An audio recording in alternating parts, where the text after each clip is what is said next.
FIM FM. Mirador, c'est Barban. Les antivaleurs sous les fourches codines de nos chroniqueurs. Bien avant de parler du colonel Bala Samoura et de Mr. Charwat, un mot du Libéria ce matin avec vous, Emmanuel Minimono. Oui, il y a, il faut le dire, un enterrement, une inhumation quand même historique d'une très grande portée qui va s'y dérouler aujourd'hui.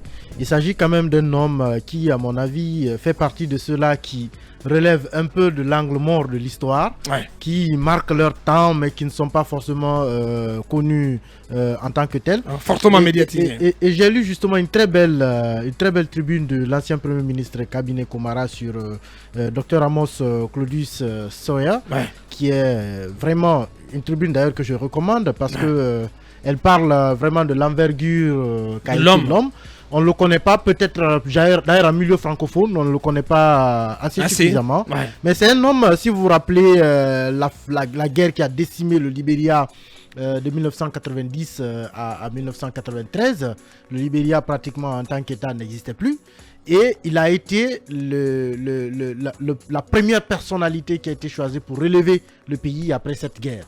Avant même après l'assassinat de Doe. Oui, de Samuel Doe, il y a eu toute cette barbarie, tous ces morts qu'on a connus, tout ce sang qui a coulé. Et c'est à lui qui est revenu justement en 1993 la responsabilité de relever le Libéria, de mettre un terme définitif à la guerre, de faire du Libéria un État et de le conduire vers aujourd'hui. Donc de reconstruire un embryon d'État sur les ruines de la guerre civile. Et c'est lui qui a fait ce travail. J'ai lu ce témoignage vraiment très riche de M. Kabine Komara sur lui, qui est vraiment un témoignage que je recommande, moi qui m'a permis d'en savoir d'ailleurs beaucoup plus sur lui que je n'en savais déjà avant.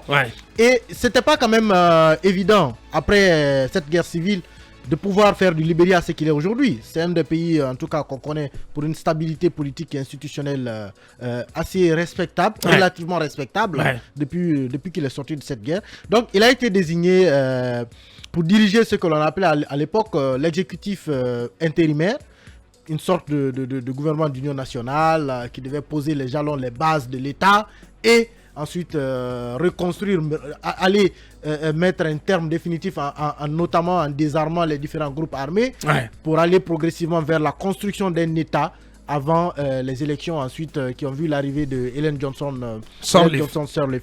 Et au-delà même justement du rôle qu'il a joué au Libéria, il y a un autre point qui m'a marqué aussi, en tout cas à lire ce témoignage du Premier ministre Komara, c'est qu'il a été aussi choisi par le NEPAD pour mettre en place ce qu'on appelle en Afrique aujourd'hui le mécanisme africain d'évaluation par les pairs. C'est super. Il en a été à la base, il l'a propulsé et il semble que même ces recommandations dans le mécanisme africain d'évaluation par les pairs, tous les États qui ne les ont pas pris en compte ou qui ne les ont pas suffisamment pris en compte ont été confrontés à des crises majeures.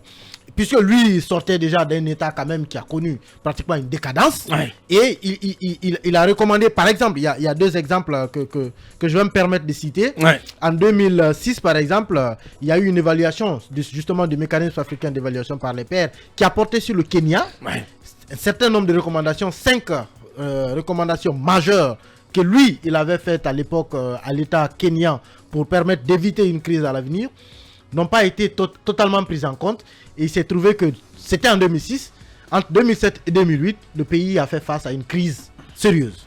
Et les Kenyans ont reconnu que les violences post-électorales, d'ailleurs, qui sont enregistrées en 2007 et 2008, sont nées justement du fait que les recommandations qu'ils leur avaient faites n'ont pas été entièrement prises en compte. L'État kenyan des recommandations qui peuvent servir encore en Guinée. Oui, bien entendu. Qui peuvent encore servir. L'autre exemple, c'est sur l'Afrique du Sud.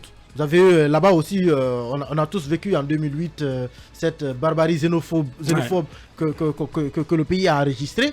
Là-dessus, il avait aussi fait des recommandations à l'État sud-africain avant la crise.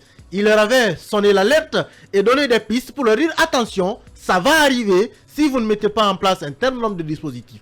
L'État sud-africain a nié ça.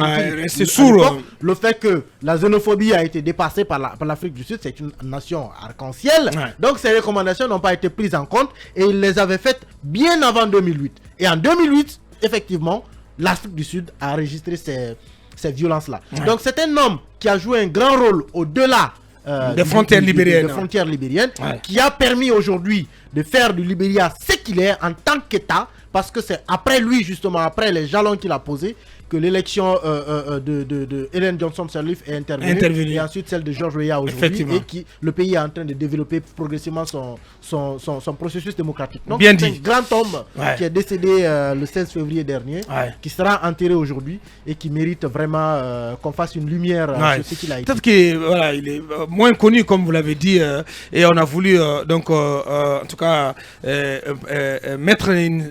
jeter une certaine lumière sur le parcours et sur en tout cas les œuvres de ce grand homme qui n'est pas très très connu en Guinée, mais qui a été au service de l'Afrique. C'est pas évident qu'une délégation guinéenne soit aux obsèques, peut-être l'ambassadeur, mais quand même c'est bon de savoir ce qu'a été docteur Amos Claudis Soeur, et cette recommandation de Emmanuel Minimono à lire cette belle tribune signée de l'ancien premier ministre guinéen Cabinet Komara. L'émission, oui, vous avez un mot à dire? Est-ce qu'on peut réagir? Oui, bien sûr, bien sûr. Mais moi, c'est plus sur la forme, et quand je finirai, je suis sûr d'une chose, c'est que vous allez perdre le sourire parce que je vais vous décevoir. Bien. J'ai mis à temps. En fait, c'est sur la forme, c'est le fait que le Premier ministre Cabinet Komara fasse l'effort de nous faire connaître ce personnage. Mais moi, j'aurais aimé... Je rappelle que c'est sur recommandation. Il l'a fait cette tribune pour Jeune Afrique et à la demande de Jeune Afrique. D'accord. Alors, je voudrais profiter de vos micros pour demander officiellement au Premier ministre Cabinet Komara de bien vouloir accepter de faire pour guinématin.com une tribune sur la transition. Bien. Nous sommes embourbés. Non, attention, nous sommes embourbés dans une transition. Mais c'est pas possible. Non, mais tu cherches toujours la petite bête. Non, mais on n'a aucune direction, monsieur Cabinet, à gérer une transition. Ici, il connaît les pièges. Il peut aider le Premier ministre actuel, le président actuel. Vous savez que Dadis, qu'il servait, n'est plus en Guinée. Il ne vit pas là. Il est ailleurs. Il est contraint de vivre en exil. C'est important d'aider le colonel Mamadi Doumbouya à rester en Guinée. Vous pensez qu'il ne le fait pas? Après sa transition. Vous pensez qu'il ne le fait pas? Je suis en train de dire que j'aimerais lire une tribune comme celle-là. Pas officiellement? Oui, mais justement, il n'a pas de rôle officiel. Non, oui, mais il n'a pas de rôle officiel. J'ai l'impression qu'il ne le fait pas parce que je ne sens pas de changement. Je ne sens pas de changement. Non, mais vous n'en savez rien. Non, j'ai dit que je ne sens pas de changement. Justement, le changement, il n'est pas dit que si il joue un quelconque rôle, les choses peuvent changer. C'est une personnalité respectée. Tout ce qu'il peut faire, c'est de donner des conseils.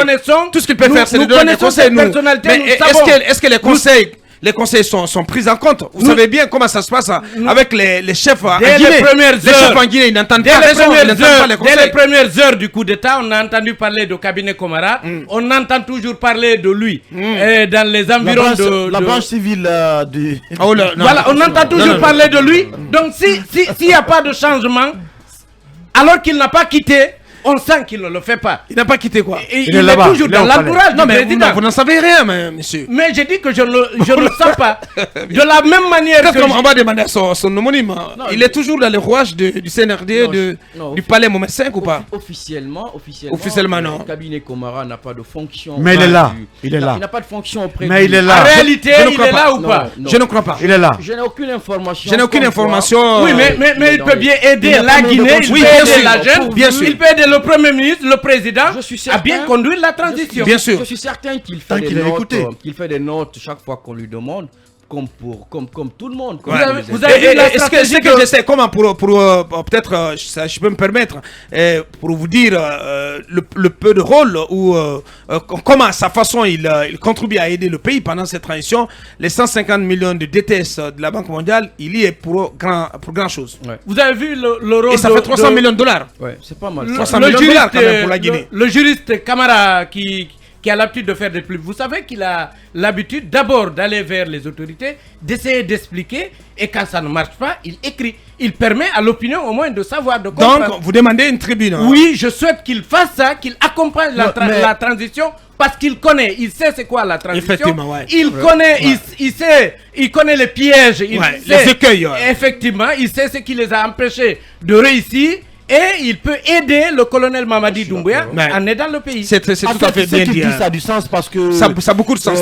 Regardez Maître Mohamed Traoré qui est aujourd'hui au CNT, mais qui fait beaucoup d'écrits. Qui fait beaucoup de tribunes. Qui fait beaucoup de tribunes, qui aide vraiment les grand intellectuel pour qui Mohamed Kamara le faisait sous Alpha. Mohamed Kamara le faisait assez important. Moi, je recommande... Mohamed Kamara qui est un peu à la touche. Oui. Malheureusement, il devrait beaucoup plus. Il faut donc l'appeler lui aussi à reprendre la plume. Moi, je pense que Mohamed est beaucoup plus mobilisé sur sa thèse. Mais il aide le pays dans les amphithéâtres. Il continue d'enseigner. Je pense qu'il peut apporter beaucoup. Moi, je recommande également au professeur Salif Oussila aussi, qui a été l'un des acteurs également de la transition, comme d'autres acteurs. Il risque d'être déçu parce que la dernière fois que je l'ai eu, parce qu'on le sollicitait, il m'a dit non, je ne veux pas parler. C'est toujours très compliqué. Je suis totalement déçu. C'est très compliqué. Je suis déçu, je suis déboussolé, mais je dis, mais j'ai l'impression que ce pays est maudit. C'est ce qu'il m'a confié. Je pense que c'est très compliqué pour lui. Voilà quelqu'un qui n'est pas écouté justement. Oui, mais moi je recommande notamment aux intellectuels guinéens, ceux qui ont gérer la transition 2010 par exemple, ou d'autres par exemple qui ont une lecture de transition africaine, qu'ils puissent quand même faire des écrits, faire donc des recommandations, des notes aux nouvelles autorités pour savoir comment on peut réussir donc cette transition, parce qu'il y a des mécanismes qu'il faut mettre en place. Si ces mécanismes-là ne sont pas mis en place, il va être très difficile, notamment d'éviter tous les pièges avec tout ce qui est en train d'arriver aujourd'hui sur le terrain. Je pense que tout ce qu'ils peuvent encore écrire pour faire des recommandations aux nouvelles autorités, il faut le faire. Bien, Mirador continue.